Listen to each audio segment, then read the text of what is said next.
Hi guys, welcome to my channel. So मैं बहुत दिन बाद में शूट करने बैठी हूँ क्योंकि कॉलेज जाना पड़ा। मेरा अटेंडेंस लो है एंड एग्ज़ाम्स भी आ रहे हैं, तो इस वजह से मैं बहुत दिन बाद शूट करने बैठी हूँ। सो बिना टाइम वेस्ट करे आज वीडियो स्टार्ट करते हैं। तो आज हम लोग क्या देखने वाले? आज हम लोग हॉरर एनिमेटेड वीडियोस देखने वाले, तो चलो देखते हैं। सो वीडियो स्टार्ट होने से पहले मैं एक चीज़ बताना चाहती हूँ कि 90% लोग ऐसे हैं कि मेरे वीडियोस तो देखते हैं बट मेरे चैनल को सब्सक्राइब नहीं किया अब तक। तो प्लीज़ कर दो। कितनी बार मैं बोलूँ यार सब्सक्राइब करने के लिए, तो अब कर दो प्लीज़। तो देखते हैं, स्टार्ट करते हैं वीडियो। कमला हॉरर स्टोरी। ये कहानी करीब 40 साल पुरानी है। 1980s में 23 साल की कमला की जिंदगी में सब कुछ ठीक चल रहा था, पर एक दिन उसके पिता अचानक कहीं गायब हो गए। उसने अपने पिता को बहुत ढूंढा, लेकिन वो कहीं नहीं मिले। कमला की मां की मौत पहले ही हो चुकी थी और वो अपने पिता के लापता होने के बाद बहुत ज्यादा अकेली पड़ गई थी। लोग पता नहीं पेरेंट्स के बिना कैसे रहते हैं, मैं तो नहीं रह सकती। जब कई कोशिशों के बाद भी उसके पिता नहीं मिले, तो सबने उन्हें ढूंढना ही छोड़ दिया और हार मान ली। इतनी टेंशन के बीच कमला का ध्यान रखने वाला कोई नहीं था, इसलिए कमला के चाचा चाची ने उसकी शादी प्रभाकर परिवार के बड़े बेटे अजीत से कर दी, ताकि कमला का ध्यान रखने के लिए हमेशा कोई हो। अजीत ने कमला को उसके मुश्किल समय में संभाला और वो थोड़ा बेहतर महसूस करने लगी। कमला अपने नए घर में अपनी नई जिंदगी से एडजस्ट करना सीख रही थी और धीरे धीरे खुश होने भी लगी थी। सारा परिवार उसे बहुत प्यार देता था और उसका ख्याल भी रखता था, खासकर उसका देवर राजेश। पर धीरे धीरे चीजें बदलने लगी। एक दिन जब कमला सो रही थी, तो उसकी अचानक किसी के रोने की आवाज से नींद खुल गई।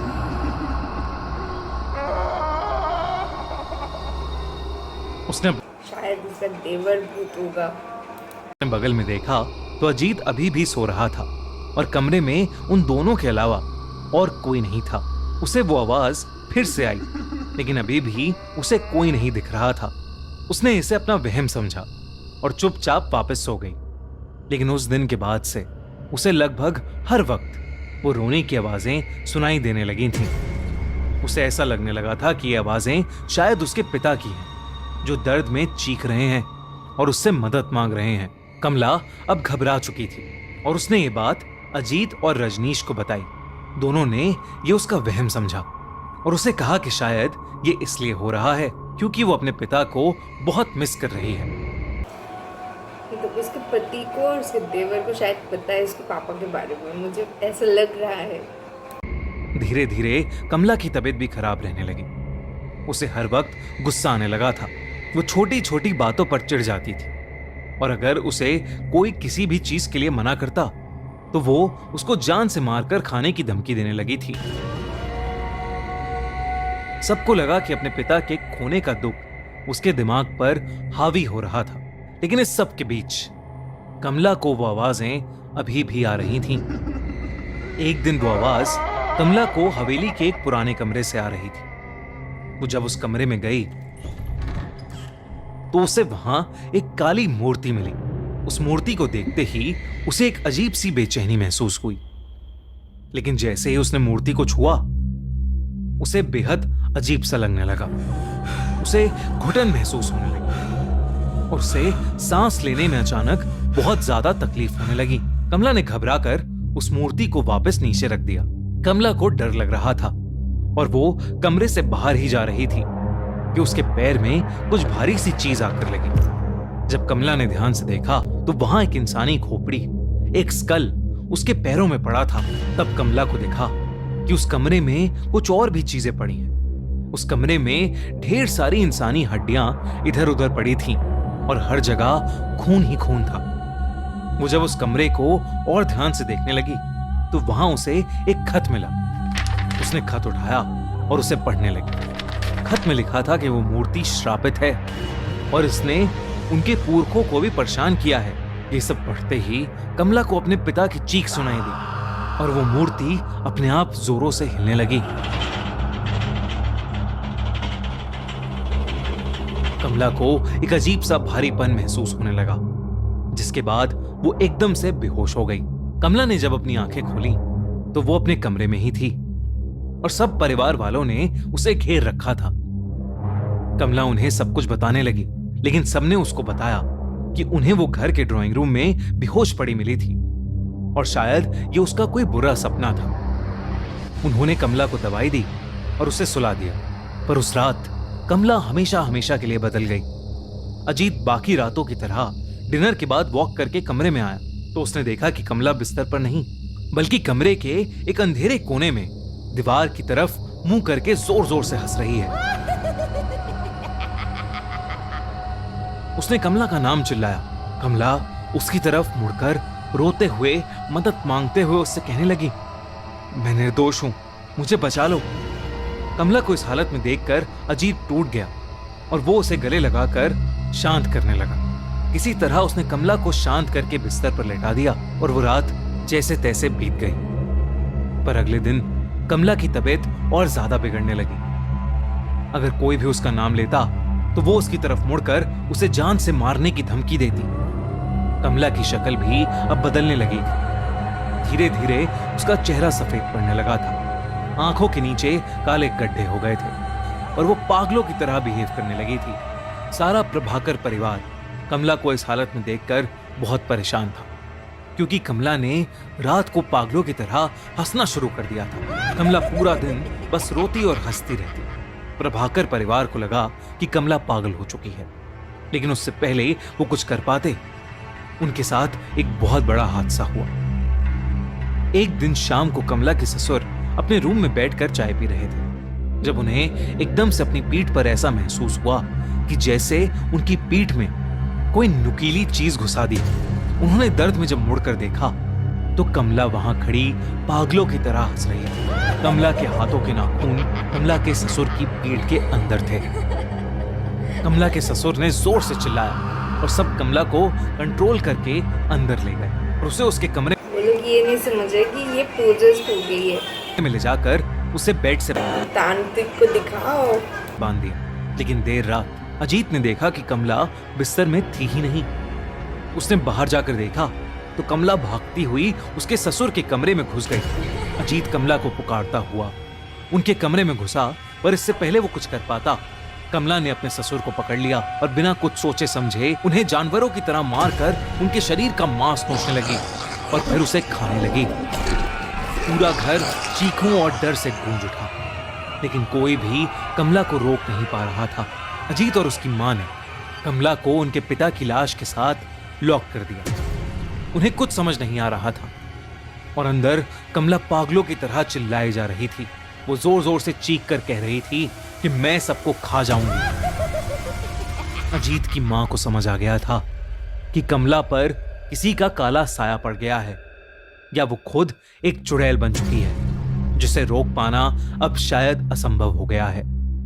उस रात उनकी मां अपने दोनों बेटों को लेकर उस हवेली से निकल गई और अपने एक रिश्तेदार के घर चली गई। जब वो अपने रिश्तेदार के घर पहुंचे तो अजीत की मां ने उसे बताया कि कमला के साथ जो हो रहा है वो कोई इत्तेफाक नहीं, बल्कि काला जादू है, जो उनके घर के एक पूर्वज करते करते मर गए। उन्होंने अजीत को बताया कि उनके घर में एक शैतानी मूर्ति है जो शापित है और उसी शैतान का साया शायद कमला पर आ गया है और अब वो किसी को नहीं छोड़ेगी। कुछ समय बाद उस हवेली से 4 डेड बॉडीज मिली। अजीत के दोनों पेरेंट्स और कमला, सबकी डेड बॉडीज को वहां से ले जाया गया। राजेश उस दिन के बाद कहीं गायब हो गया। लोग कहते हैं कि आज भी उस हवेली में कमला की आत्मा भटकती है और वो किसी को नहीं बख्शती, और अगर कोई भी उस हवेली में गया तो वो उसकी जान ले लेगी, और इसीलिए आज तक वो हवेली वीरान पड़ी है। ये तो डरावनी थी और मैं मतलब बेवजह मैं उसके हस्बैंड और उसके देवर को मैं शक कर रही थी, ऐसा कुछ भी नहीं था। सो नेक्स्ट देखते हैं। कोटाज हॉन्टेड पैलेस, ब्रिजराज भवन। कोटा इंडिया की एक ऐसी जगह है जिसका नाम शायद ही किसी इंडियन ने ना सुना हो। कोटा आईआईटी की पढ़ाई का एक बहुत बड़ा हब है, लेकिन इसके साथ साथ कोटा में कई राज भी छुपे हैं। कोटा में एक ऐसा पैलेस है जिसे लोग भूतिया मानते हैं। कोटा का बृजराज भवन पैलेस आज से लगभग 200 साल पुराना है, जो अब एक होटल की तरह यूज किया जाता है। लेकिन कहते हैं कि यह पैलेस देखने में जितना खूबसूरत और शानदार है, इसकी कहानी उतनी ही भयानक है। लेकिन कोटा के एक कॉलेज में पढ़ रहे मोहन को इसका अंदाजा नहीं था। मोहन हिस्ट्री का स्टूडेंट था और अपने प्रोजेक्ट के लिए मोहन को किसी 3 हेरिटेज बिल्डिंग्स पर रिसर्च करनी थी, और मोहन ने उनमें से एक हेरिटेज बिल्डिंग चुनी, कोटा का बृजराज भवन पैलेस। और शायद उसकी यही भूल उसे बहुत भारी पड़ने वाली थी। रिसर्च के लिए स्पेशल परमिशन लेकर एक शाम वो अपनी दोस्त और प्रोजेक्ट पार्टनर शिखा के साथ बृजराज भवन पैलेस पहुंच गया। वैसे तो मोहन के कोटा में रहने वाले एक दोस्त ने उसे बताया था कि बृजराज भवन पैलेस हॉन्टेड माना जाता है और उन्हें रात होने से पहले वहां से निकल जाना चाहिए। लेकिन मोहन इन सब चीजों में नहीं मानता था। जब मोहन और शिखा वहां पहुंचे तो वो पैलेस बिल्कुल बाकी पैलेसेस की तरह नॉर्मल लग रहा था। पत्थर से बनी हुई दीवारें, बड़े बड़े गार्डन्स और खूबसूरत नक्काशी। मोहन और शिखा पैलेस की रिसर्च में इतना बिजी हो गए कि रात कब हुई उन्हें पता ही नहीं चला। वो दोनों पैलेस से बस जाने ही वाले थे कि मोहन को पैलेस के कमरे के सामने से गुजरते हुए एक बहुत ठंडी हवा का झोंका महसूस हुआ। वो वहीं रुक गया और उस कमरे के बंद दरवाजे की तरफ देखने लगा। मोहन को अचानक ऐसा लगा कि जैसे कोई उस कमरे के अंदर बैठकर रो रहा है। मोहन शिखा की तरफ मुड़ा, पर शिखा वहां नहीं थी। उसके भूत लेके भाग गया। साथ चलते चलते अचानक से शिखा कहीं गायब हो गई थी। उधर अंदर से आ रही रोने की आवाज एकदम से तेज होने लगी। मोहन को अब हल्की हल्की घबराहट शुरू हो गई थी। वो शिखा को पुकारने लगा। उसकी आवाज पूरे पैलेस में मानो गूंज रही थी, लेकिन शिखा का कोई नामो निशान ही नहीं था। अब उस कमरे से आ रही रोने की आवाज और तेज हो गई थी। मोहन को ऐसा लग रहा था कि कोई आदमी दर्द में गुर्रा रहा है और जोर जोर से रो रहा है। मोहन कांपते हुए दरवाजे के पास गया और उसने अपना कान दरवाजे पर लगा लिया। लेकिन तभी एकदम से वो रोने की आवाज बंद हो गई। उस कमरे के दरवाजे पर ताला लगा था, तो मोहन दरवाजे पर लगी खिड़की से अंदर झांकने लगा, लेकिन अंदर उसे कोई इंसान नहीं दिख रहा था। वो वहां से जा ही रहा था कि अचानक वो बंद दरवाजा अपने आप खुल गया। मोहन को कुछ समझ नहीं आया कि अभी जिस दरवाजे पर ताला लगा था वो अपने आप अचानक कैसे खुल गया। मोहन हिम्मत करके उस दरवाजे के अंदर चला गया। उसने देखा कि कमरे के कोने में एक रोटेटिंग चेयर पर एक हट्टा कट्टा आदमी बैठा है, जिसकी पीठ मोहन की तरफ है। उस आदमी ने एक यूनिफॉर्म पहनी हुई है, ब्रिटिश इंडियन आर्मी की यूनिफॉर्म। मोहन ने देखा कि वहां वही आदमी बैठा रो रहा है। मोहन ने उसे आवाज लगाई, उससे पूछा कि उसे क्या हुआ है। इसमें जाना ही नहीं चाहिए था, इसको भाग जाना चाहिए। लेकिन उसने कोई जवाब नहीं दिया। मोहन हिम्मत करके उसके पास गया और मत जा। उसने जैसे ही उस आदमी के कंधे पर हाथ रखा, मोहन का हाथ उसके शरीर के आर पार हो गया। तभी अचानक उस आदमी की गर्दन अपने आप पूरी उल्टी हो गई। उसकी एक आंख फूटी हुई थी और दूसरी आंख बिल्कुल सफेद थी। ऐसा लग रहा था कि उसका पूरा चेहरा सड़ चुका है। वो अचानक रोते रोते रुक गया और इंग्लिश में अजीब अजीब सी कमांड्स देने लगा, और फिर उसके तुरंत बाद एक अजीब ढंग से हंसने लगा। ये सब देखकर मोहन बहुत ज्यादा डर गया। चेहरा ही तो अजीब सा है। वो सीधा दरवाजे की तरफ भागा, पर दरवाजा बंद हो चुका था। मोहन उसे खोलने की बहुत कोशिश कर रहा था, लेकिन वो दरवाजा खुल ही नहीं रहा था। तभी मोहन ने देखा कि वो भयानक आदमी उसके ठीक सामने खड़ा था और उसके हाथ में राइफल थी, जिसे उसने मोहन पर तान रखा था। कमरे की सारी लाइट्स अचानक फ्लिकर करने लगी। मोहन अब बिल्कुल सुन पड़ गया था। उसे लगा कि उसकी जिंदगी का आखिरी दिन नजदीक आ गया है। वो आदमी जोर से चिल्लाया और उसने अपनी राइफल चला दी। एक बहुत तेज आवाज हुई और मोहन चीख उठा। तभी अचानक मोहन को ऐसा लगा कि जैसे किसी ने उसका कंधा पकड़ा है और उसका नाम पुकार रहा है। उसने आंखें उठाकर देखा तो सामने शिखा बैठी थी। वो मोहन को होश में लाने की कोशिश कर रही थी। ये देखते ही मोहन एकदम हैरान रह गया। उसने आसपास नजर घुमाई तो सब वैसे का वैसा ही था। उस रूम पर ताला लगा था और अंदर कोई भी नहीं था। शिखा ने मोहन को बताया कि वो पिछले 15 मिनट से बिना कुछ बोले उस कमरे की तरफ देखे जा रहा था और फिर अचानक चीख के नीचे गिर गया। मोहन को पहले तो कुछ समझ नहीं आया कि उसके साथ अभी क्या हुआ था और शिखा उसे क्या बता रही है।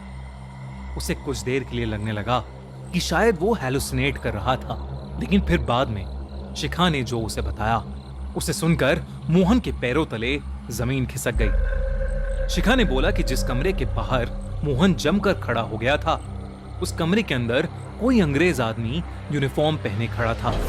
उस आदमी ने अजीब सी पुराने जमाने की ब्रिटिश इंडियन आर्मी की यूनिफॉर्म पहनी हुई थी। वो थोड़ी देर मोहन को दरवाजे के ऊपर लगी खिड़की से देखता रहा और फिर जब वो वापस अंदर चला गया तब मोहन अचानक चीखने लगा। ये सुनने के बाद मोहन समझ गया कि जो उसके साथ हुआ वो कोई हैलुसिनेशन नहीं, बल्कि एक ऐसा डरावना सच था जो किसी की भी जान निकाल सकता था।